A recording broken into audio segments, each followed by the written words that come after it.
Last time on MasterChef Canada, You gotta start hustling. the Wheel of Fortune sent the remaining home cooks into a tropical tailspin. Come on. And in the end, it was Chanel, I'm disappointed with the way this looks. whose luck ran out. Tonight, the remaining 4 home cooks go back to the land's culinary beginnings I'm just going to do my best not to mess this up. in a historic battle for a spot in the top 3. Josh, I'm coming. Start pleading. okay. I have never given up in my life, and now is not the time. Top 3, it's do or die. If someone's dream is ending today, potentially might be you. Peterborough, Ontario sits on the traditional territory of the Mississauga Anishinaabe. Today, it's home to the Canadian Canoe Museum, the site of the top 4's next team challenge. Walking into the Canoe Museum is nothing short of dazzling.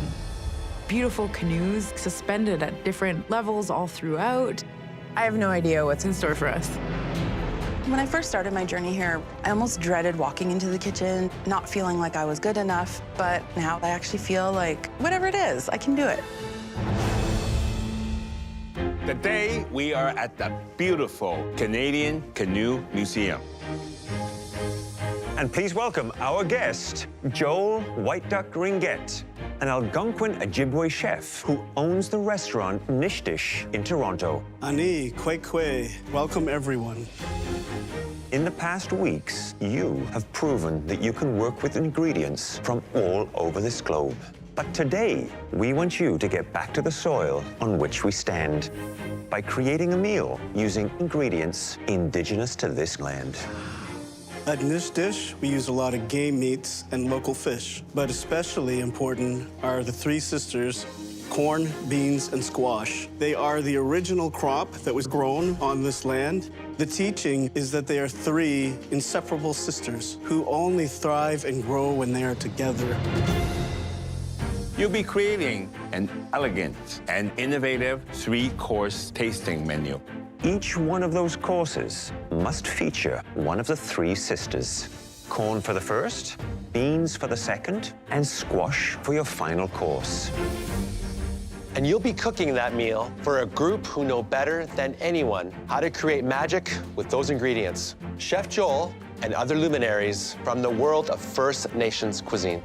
This is a really special opportunity. People were eating food here long before this was Canada. You'll have 2 hours and 15 minutes to plan and execute your 3 courses. And you'll have access to a satellite pantry featuring beautiful ingredients indigenous to this country. And that includes a very special gift Chef Joel has brought for you. I brought you some mandamin, which means corn in our language, and it's the original corn strain of Indigenous people of Canada. Chef Joel bringing the white corn is amazing. You know, it's an ingredient I've never had. It's super important to honor that ingredient and do it justice.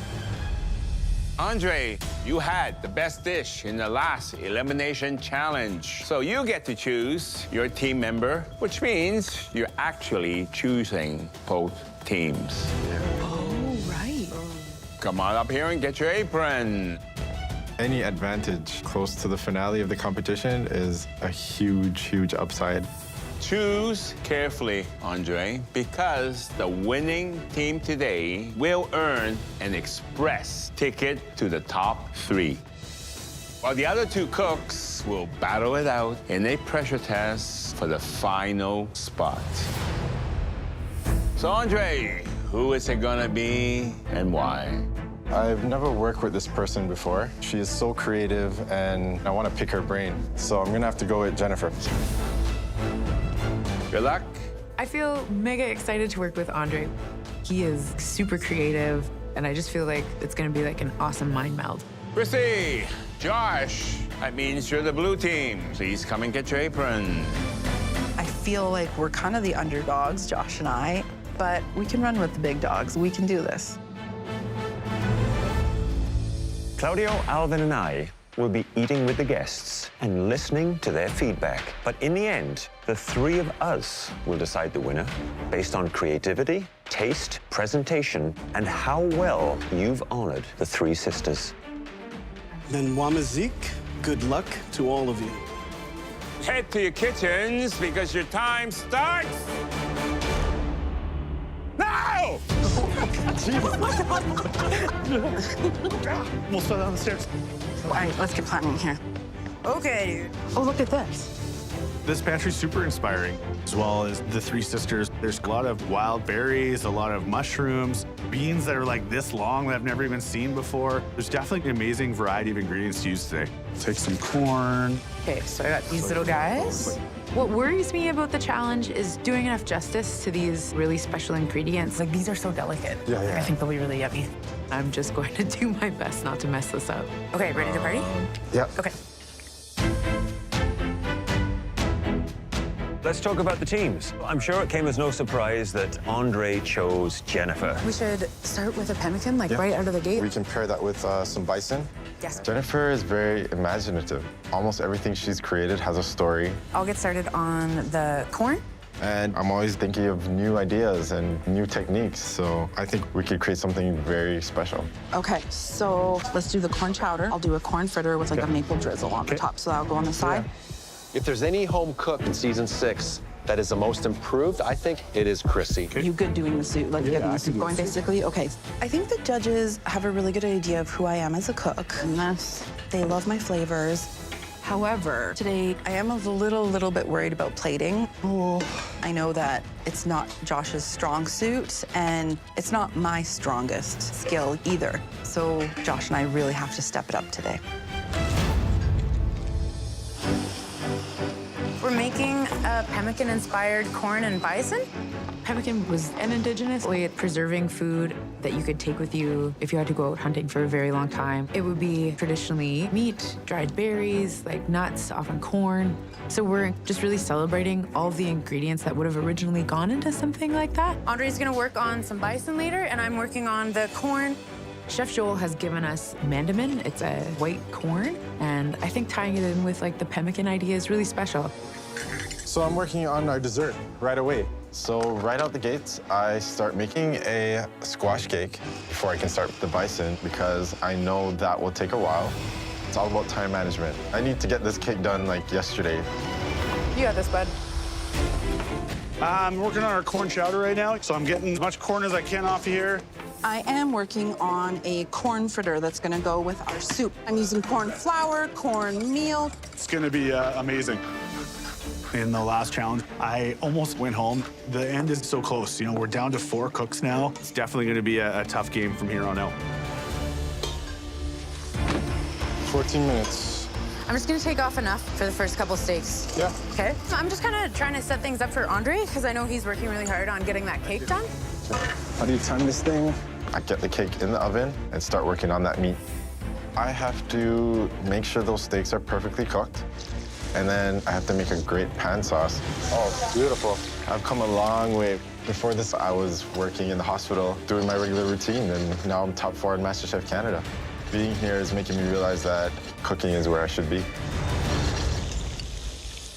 Okay, how we doing? I'm good. I'm chopping the squash for dessert. Just gonna get a head start on it. Christy, how are you? I'm good. How are you, Chef? What are you making? We're gonna do a corn chowder, and we're gonna have little corn fritters that go with it with a little bit of a maple drizzle. So how are you gonna incorporate this beautiful white corn to your corn chowder? It's gonna be the main, like, chunky components of the corn in the soup. Have you ever had this corn before? I have not. It has that little note of smoke in it, which is really fascinating. Yeah, it almost tastes like a tortilla. So let me ask you, what is the dynamic like between yourself and Josh? We're just sharing ideas back and forth. We're checking in with each other. I think we both feel really good about what we're doing. You've got a lot to do. I'll leave you to it. Good luck. Thank you, Chef. I'll be the first to admit, I used to underestimate Josh. Give this a taste. Okay. Okay, he does the meat and potatoes, whatever. You get a hint of that smoke. You get a lot of corn. But he knows food. He's passionate, and he can cook. That tastes really good. Wow, it smells delicious. Okay, describe your first course. What are you doing? We're doing a pemmican-inspired bison and corn. Nice. Have you ever cooked bison before? Never, Chef. Okay, feel that. What's that telling you right now? Feel that, feel that. That's well done. What's that? That's rare. That's rare. Okay? So I gotta Pay be in the attention middle. to your food. Okay. Even cut a little piece, look inside of it, take a peek, and see what's happening. Thank you, Chef. Okay, good luck. How is it? Oh, yeah, a little longer. Little longer. Yeah. There's 5 minutes left. I gotta put it back in the pan and start basting some more, cutting it really close. The chefs from the world of First Nations cuisine have arrived to enjoy their 3-course tasting menu. Your panel this evening has many different Indigenous nations right at this table right here to talk about the food. Such a fantastic group of people, and I'm so honored to be here tonight with you. Thank you. Delighted to have you with us. Home stretch. Come on, flip over. There you go. These are taking forever to fry. Cook, cook, cook. With 2 minutes remaining, both teams must now start plating their first course. Oh, you know what? I have to make that sauce. Beef stock and wine? I realized I forgot to start making that sauce. So I throw some stock in and I start reducing it down. This dish is gonna be the judge's first impression. It's do or die. I need to make this sauce in under a minute. The home cooks are honoring First Nations cuisine by making a tasting menu highlighting the 3 sisters. The first course will feature corn. Oh, you know what? I have to make that sauce. Beef stock and wine? I need to make this sauce in under a minute. It's do or die. Dude, I'm just gonna start getting some of this down, okay? Yep, go ahead. Okay. Beautiful, Josh. Beautiful, beautiful. So far in this competition, Chrissy and I definitely aren't known as the top platers, but we can cook. There's so much on the line here. It has to be perfect. I think we're gold. Tastes good. Okay, I'm gonna strain it off and I'm gonna pour it in. Awesome. This is such a huge privilege to cook for luminaries of Indigenous cuisine. I just really hope they like it. Amazing job, Andre. Awesome job. All right, Okay. round 1.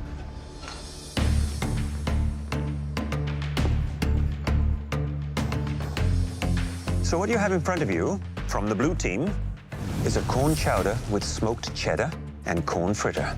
And from the red team, a pemmican-inspired bison with corn. So please enjoy.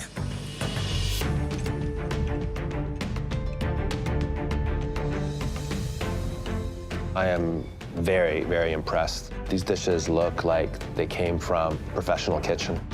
The red team, the pemmican-inspired corn. I'm a huge fan of Iroquois white corn, and it's front and center. It was incredible. I agree. On the red team, they've really done a good job with the white corn. You really do get the smokiness.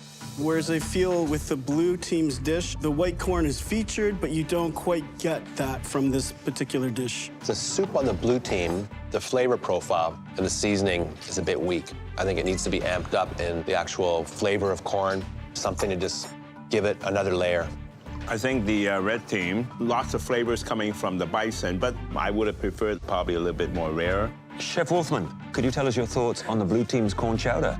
The corn chowder reminds me of the soup that my mom would make. Very simple, but tastes like home. Now the corn fritter here, you can see that the outside's a little bit dark and the inside looks a bit chalky, but the flavor and the seasoning is very precise. It really hits all those notes. Who doesn't love a good hot chowder and a corn fritter? Gorgeous. Go, go, go. Back in the kitchen, the home cooks are tackling their second course, this time featuring beans. I'm thinking like nice long strips like this will do. So for the second course, we're gonna have a wild mushroom dusted venison medallion on a warm bean salad with a wild berry balsamic reduction. Thank you, thank you, thank you. Awesome. Thank you, Josh. We've got runner beans, we've got green beans, yellow wax beans. Let's use them all. I want these beans to be beautiful and mouth-watering. Okay, just a couple more of these guys and then we should be good. All right, so I'm gonna grab the partridge. Okay, awesome. I'm gonna move on to the beans. For our second course, we're doing partridge in a nest of sour cherries and beans. We're hoping this plate tells a story of a partridge, you know, in its little nest. I like having stems on my beans. How do you feel about it? I like them too. Keep it rustic, yeah? Okay, cool. I like them all. The bean is the main star, but the partridge is gonna accompany it. I gotta get these birds in ASAP. I gotta move fast with these partridges because I gotta get them roasted. So I do not have time to cut this bird up into little pieces. So I'm just basically chopping it straight down into halves. Ooh, that's a nice sound. This is my first time cooking venison tenderloin, but you know, being from the prairies, who doesn't like cooking meat? So I'm just gonna sear them at really high heat just to get a nice crust on them, take them off, and then rub it in a dried mushroom dust. And then I'm gonna finish it off in the oven. Okay, let's see what's happening. Hello, Chef. I am preparing our warm bean salad that's gonna go with our venison. Okay, how are you gonna make these beans sing? I'm gonna use some maple syrup. We're gonna Okay. use some vinegar. Well, that's very Canadian. I love maple syrup. All right. Now, Josh, you only got 13 minutes left. What cook do you want on this? Medium rare. You need the time to cook the venison. Yeah.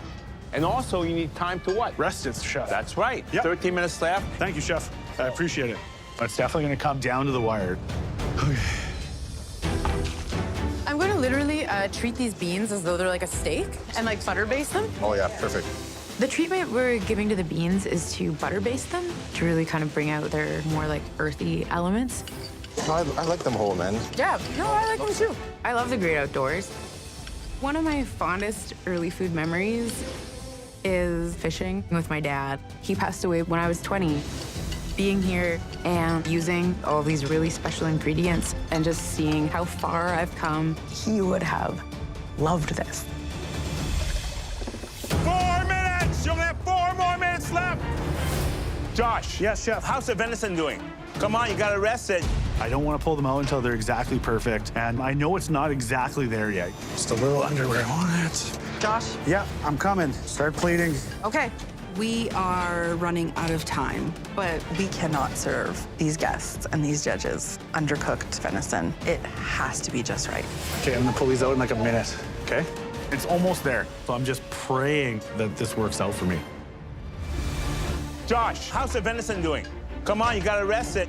Josh? Yeah, I'm coming. Start plating. Okay. With 3 minutes remaining on their second course, temperatures are rising as the blue team hopes to serve their venison on time. We gotta start slicing. Yeah. Trying to give it as much time as possible to rest, but at this point, I have no more time. We gotta get this meat cut and get it on the plate. It has to go. I got it. Just Okay. do the sauce part. Okay. I got the rest of it. Oh, do they look good? We got this. I've never cooked a partridge before. I definitely do not want to let my team down. Thanks very much, you guys. Woo!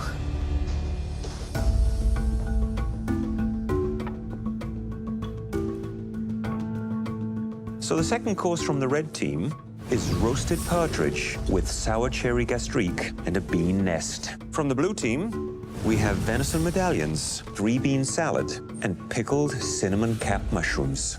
Let's dig in, shall we?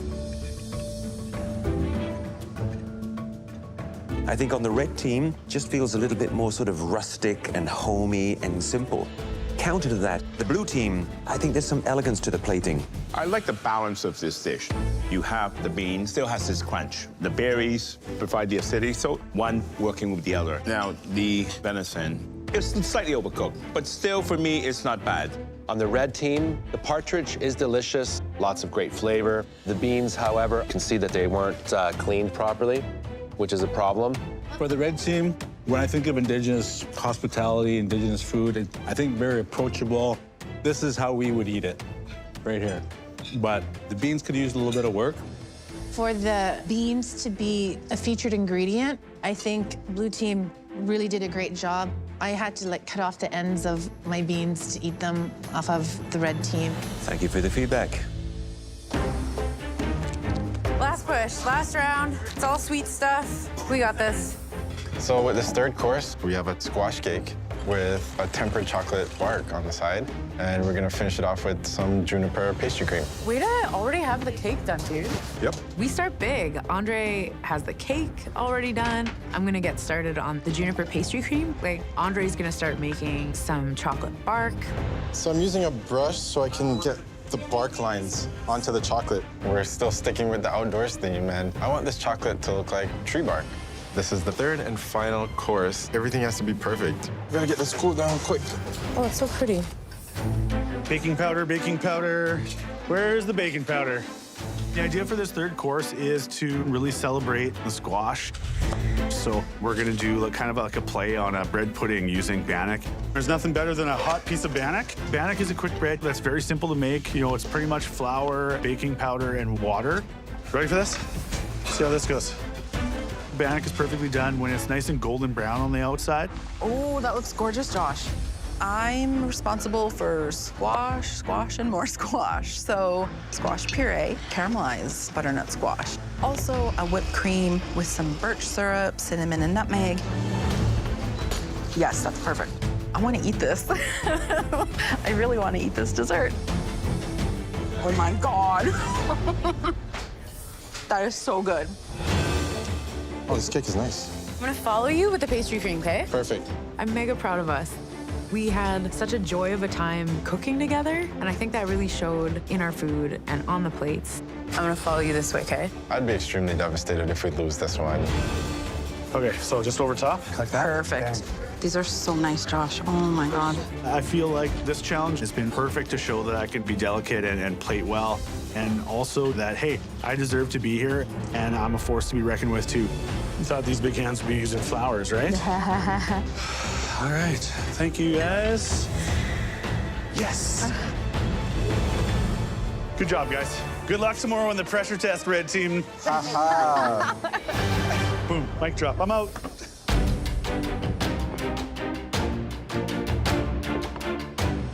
So let's get on to the third course. From the red team, we have a birch and squash cake with tempered chocolate bark, candied squash, and juniper pastry cream. And from the blue team, a deconstructed bannock bread pudding with a squash mousse and candied squash. Well, let's dig in.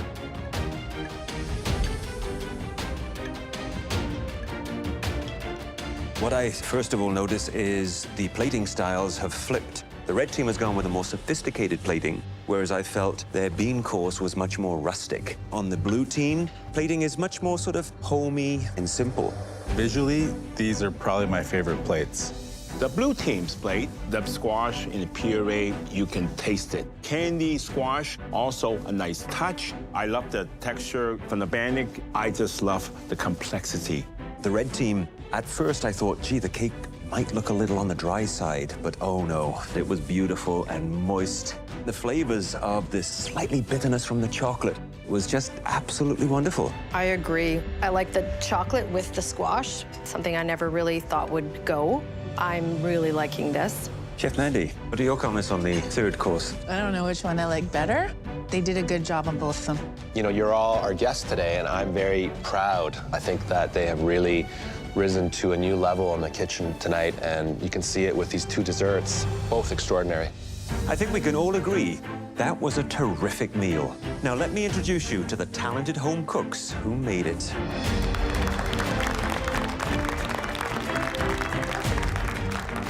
I know I speak for all of us in saying that it has been a true honor cooking a meal for you tonight with these very special ingredients.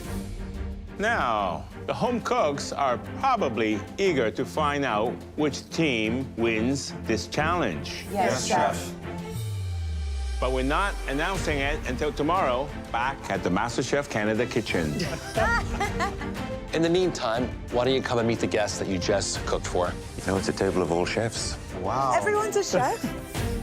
We're home cooks, like we're rookies, and these are like luminaries of Indigenous cuisine who just ate our food. See, great job. Thank you. I'm just so grateful. Thank you. It's the day after the team challenge, and the home cooks return to find out who will face the pressure test. Walking into the MasterChef Canada kitchen today, I'm very nervous. I don't want to be cooking for my life. I literally have no clue what's going to happen. We really cooked our butts off yesterday. We shouldn't be in a pressure test at all. Welcome back, home cooks. Yesterday, the results for both teams were truly amazing. But we still have to pick a winner, and that winning team will go straight to the top 3. While the losing team faces a pressure test to determine which home cook gets the final spot. Both teams presented strong dishes, but one of the two stood a little bit ahead with their sophisticated plating and by impressing everyone at the table with how well they honored those ingredients. The team that earns a pass to the top 3 is...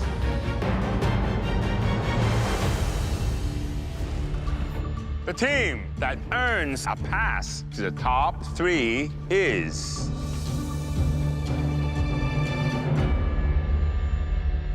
the red team.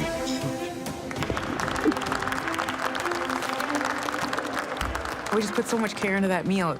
I'm just so grateful that they liked what we did. Andre and Jennifer, head up to the gallery. Okay. Thank you. Good job, guys.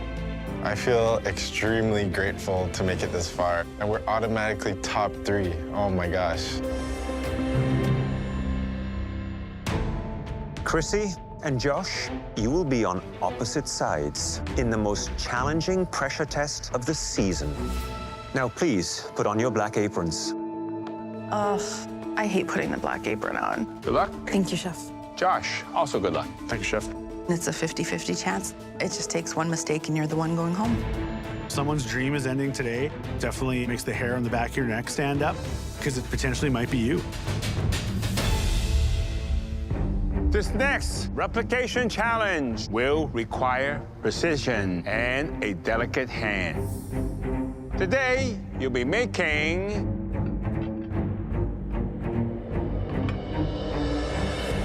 a chocolate sphere. Crap. A pristine globe of perfectly tempered dark chocolate. This isn't just a dessert.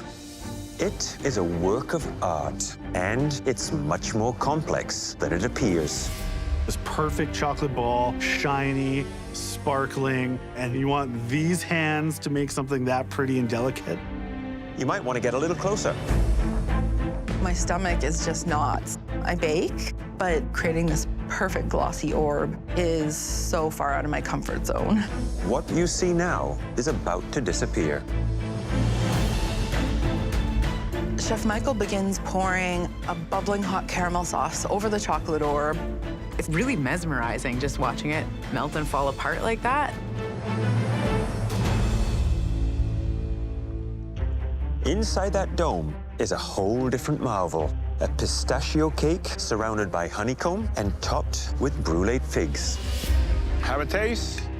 There's so many elements going into this thing. This is just gonna be crazy. Okay, now please go to your stations. This is the hardest pressure test ever. I really, really have to pull out all the stops. Chrissy's strengths are, baking. It's something that comes naturally to her. She's definitely one of the worst people to be in the challenge against. You only have 70 minutes to replicate this intensely difficult dessert. And we are expecting perfection in taste and presentation. The cook with the weaker dish will see the MasterChef Canada marathon end just short of the finish line. I have to make it past this pressure test. I can't go home now. Home cooks, are you ready? Yes, Chef. Your 70 minutes starts now. Let's go, guys. You got this, guys. Just one thing at a time. Talk about going from one extreme to another. In the last challenge, Chrissy and Josh were team members. Now they're adversaries. So the first thing they have to do is temper the chocolate. The reason we temper chocolate is so that they can work with it and it'll hold that spherical shape. They need to bring it up to a temperature of about 114 degrees. Come on. If you overheat it, it could split and become very, very grainy. To me, baking is like rocket science, very measured and precise. There's so many things that could go wrong. You're about 10 minutes in, guys. Thank you. The chocolate will take a little bit of time to melt. So in the meantime, I'm gonna start my cake. The next step is a pistachio cake. And what I'm looking for is a light, fluffy Genoese sponge cake. I'm trying to get that cake in the oven, so I'm just sifting the flour and then I can bring it all together. I've baked so many cakes. I know that this is something I could kind of do with my eyes closed almost. Good job, Chrissy. Way to get that in. Breathe. This pressure test is my worst nightmare. But my wife told me before I got here just to take a deep breath and settle my hands and my heart. It's super important to have that little voice in my head saying, you can do it. How's it looking, Josh? It's looking fluffy, just like my beard.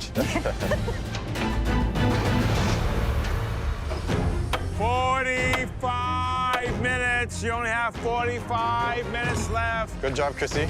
I pulled my chocolate off the heat. This is the tricky part happening now. This is still too hot. I have to make sure it's at the proper temperature. Josh is checking the temperature on his chocolate now. Trying to get it to 88, 89. Now I'm putting handfuls of cold chocolate into it to bring that temperature down. So close. This is definitely the most precise and exact challenge we have ever given to home cooks. Perfect. I'm good to go. All right. What they're going to do is take that tempered chocolate, pour it into those molds. All right, baby, come on. They shape them so there's an even coating of chocolate inside. Even professional chefs often make mistakes with the chocolate spheres. Come on, come on, come on. Come on, baby, come on, baby. I'm trying to coat every part of this ball. Come on. I'm shaking it like a maniac right now. Come on, come on, come on, come on, come on, come on. Come on. Come on. It's good. Finally, I get it to a point where I like it. I sprint to the kitchen, put it in the fridge to cool off. Josh has finished his sphere. Let's go, Josh. Way to move, bud. 35 minutes. You're halfway through this challenge.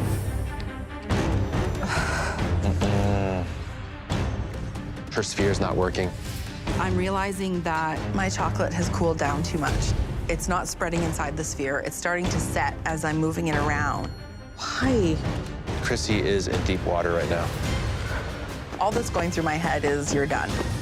You're done. It's Chrissy versus Josh in a chocolate sphere showdown for the last remaining spot in the top 3. Oh, come on. But at the halfway point, Chrissy is at a chilly crossroads. My chocolate has cooled down too much. Why? I have so much at stake right now. Oh, I've given up so much at this point that going home, it would just be heartbreaking. It's okay, Chrissy. It's okay. It's okay, bud. But I have never given up in my life, and now is not the time. Shake it off, bud. Come on. I'm gonna keep fighting. I'm gonna finish this challenge. Yes, Chrissy. Chrissy has pulled a balloon out as her second option for the chocolate sphere. At this point, man, I gotta try anything. That's something we've seen in Chrissy over and over again. She does not give up. She will not throw the towel in. She wants that title bad. I know it's not gonna be pretty, but I'm not going down without a fight. 25 minutes. You only have 25 minutes left. You're doing awesome, you guys. Remember, it's not just about the sphere. They still have to make the sponge toffee and brulee that fig. And the hot caramel sauce that's going to melt that chocolate sphere. Come on, damn you. I've already, done my cake, did my chocolate sphere, so now I'm just working on all the garnishes. I think he's doing his toffee sponge right now with that baking powder and sugar. Come on, baby, come on, baby, come on, baby. It's a little pale. Cute.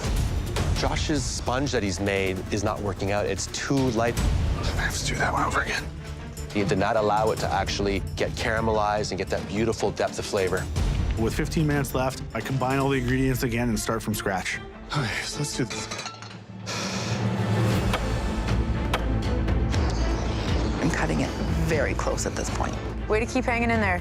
I'm basically trying to get 10 things done at once. I need to move. Come on, guys. Come on, guys.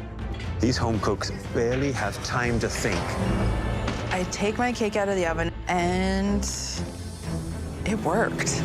Chrissy's cake looks spectacular. I'm not ready to go home. I've given up too much, and I've fought too hard. 10 minutes. Only 10 more minutes left. It is the final 10 minutes for one of these home cooks tonight. Josh's second batch of sponge toffee is out. That looks Josh, great. looks good, bud. Looking at my second batch of sponge toffee, it looks way better than the first time. Now I'm starting to assemble everything on this plate. Okay. You got this, Josh. Yes, bud. Shaking like a leaf right now. All right. It's ugly, but it's a dome. 5 minutes. You only have 5 minutes left. They have to get those chocolates out now. Yeah. 5 minutes left, and now I'm messing around with my globe. I'm starting to turn it. I'm trying to pry it open very nicely and gently. You have to have very steady hands. Now I'm kind of holding my breath. Oh my God. Oh, look at that. Look, but he still has one half to release. Yes, Joshy. You got it? Oh, baby. Yes. Wow. You're giving me Good goosebumps, job. man. Good job, Josh. Good job, Josh. This is risky now. She's got to try and get that balloon unstuck from the edge of the chocolate and then remove it from that sphere without damaging it.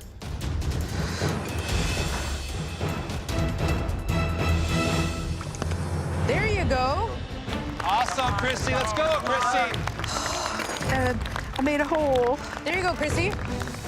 If everything else on the plate is great, maybe, just maybe, I can get away with my lumpy, ugly sphere.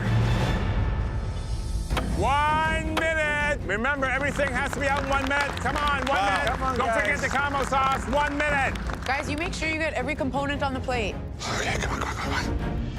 Here goes Josh. He's motoring through it. Come on, paintbrush. The title is so close they can taste it right now. Come on, guys. 10, 9, 8, Let's go. 7, 6, 5, 4, 3, 2, 1. Hands off. Hot damn, that was amazing. Wow. I'm really proud of you. Good job. Thank you.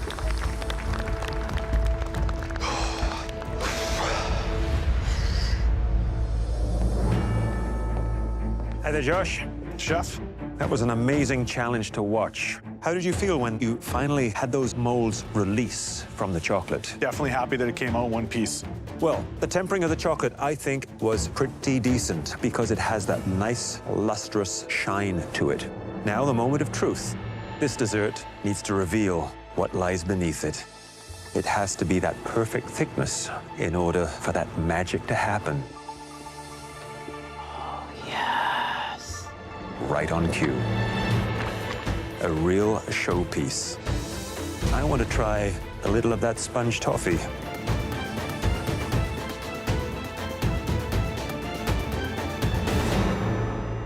In my mind, nothing wrong with the taste. I would just like to have seen it a little bit more fluffed up. But I appreciate the fact that you did it twice to try and perfect it. Good luck. Hey, Josh. Chef, The outside, it's important, but that's only the face. The inside, that's also very important, right? So, how's your inside?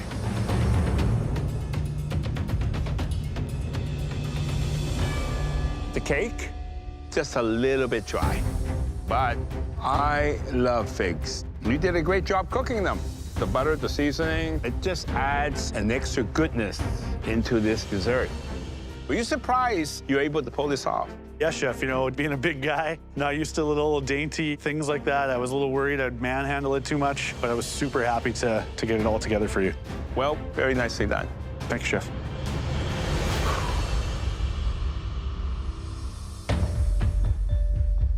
Chrissy, Hello, chef. you wear your emotions on your sleeve. I can see it. A little bit. So, Chrissy, you did not hit the mark because this was a replication challenge. Yes. It's not perfect, but this was not easy what we asked you to do. Let's see what happens. There are a lot of opportunities within this sphere for you to really shine. Look at that, Chrissy.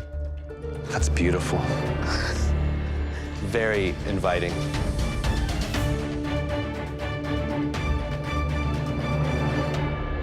That cake is perfection. It is perfectly made. You hit all of those notes. Beautiful. Hi there, Chrissy. Hello, chef. Obviously, the chocolate dome, you got it done, not without its flaws. Yeah. The tempering wasn't quite right, but you never gave up. Nope. Let's try the sponge toffee.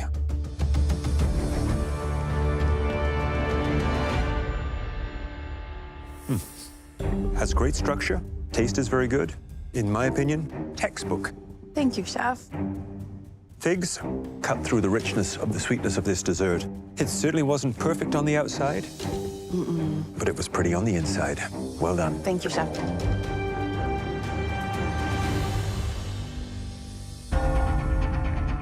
Oh, what a challenge. The decision is tough. I know I didn't replicate properly, but the other elements, they might be my saving grace. We really have to consider the dessert as a whole. I have come so far. It means so much to be here, but it definitely means more to stay here. Then we have our answer. We do.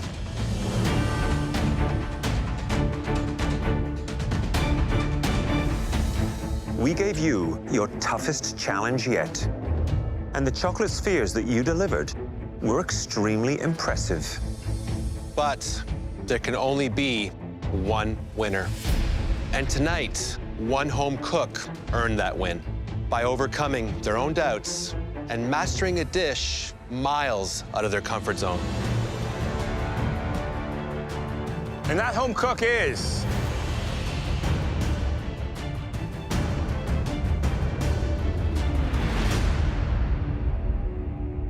Josh. Yeah, Josh. Please head up to the gallery. Proud of you.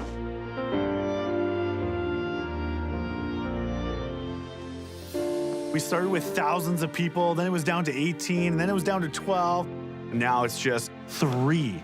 This guy from Saskatchewan, top 3. Chrissy, MasterChef Canada is a long way away from your mother's kitchen in Thunder Bay. But it seems to have provided you with the same sense of inspiration and belonging. No matter what we threw at you, you delivered. The kitchen is clearly where you belong, and we can't wait to see what you'll do next. Now come on up here and say goodbye. I made it to the top 4. Chrissy. It still seems like a dream.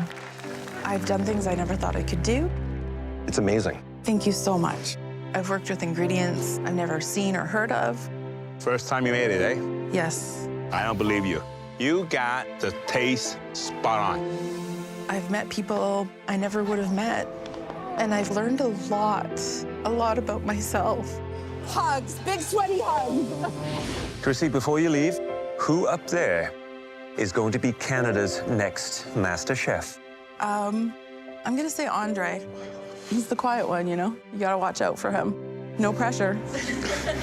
Chrissy, thank you. Please leave your apron at your station. Thank you. Good job, Chrissy. I have let way too many hopes and dreams go by the wayside.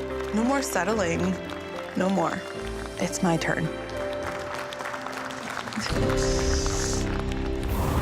Next time, an Olympic champion. Tessa Virtue! Hi, everyone.